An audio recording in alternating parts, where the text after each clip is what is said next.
ಬಾಗಲಕೋಟೆ ಜಿಲ್ಲೆಯ ಜಮಖಂಡಿ ತಾಲೂಕಿನ ಮುತ್ತೂರ ಗ್ರಾಮದಲ್ಲಿರುವಂತಹ ಭಗವಾನ್ ಶ್ರೀ 1008 ಮಹಾವೀರ ತೀರ್ಥಂಕರ ದಿಗಂಬರ ಜೈನ ಮಂದಿರದಲ್ಲಿ 24ನೇ ಜೈನ ತೀರ್ಥಂಕರ ಅಹಿಂಸೆಗೆ ಸರ್ವಶ್ರೇಷ್ಠ ಧರ್ಮ ಎಂದು ಸಾರಿದ ಮಹಾವೀರ ಭಗವಾನ್ ಜಯಂತಿಯ ಅಂಗವಾಗಿ ಮೊದಲಿಗೆ 105 ವೀರಮತಿ ಮಾತಾಜಿಯವರಿಂದ ಧ್ವಜಾರೋಹಣ ಕಾರ್ಯಕ್ರಮವನ್ನು ನೆರವೇರಿಸಲಾಯಿತು.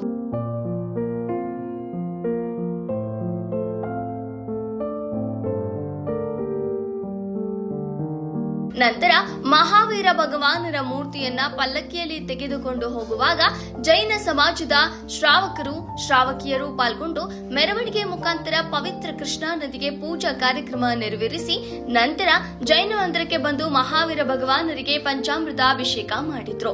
ತದನಂತರ ಮಹಾವೀರ ಭಗವಾನ ನಾಮಕರಣ ಕಾರ್ಯಕ್ರಮ ಜರುಗಿತು. ಬಂದಂತ ಶ್ರಾವಕ ಶ್ರಾವಕಿಯರಿಗೆ ಪ್ರಸಾದದ ವ್ಯವಸ್ಥೆಯನ್ನ ಕೂಡ ಮಾಡಲಾಯಿತು.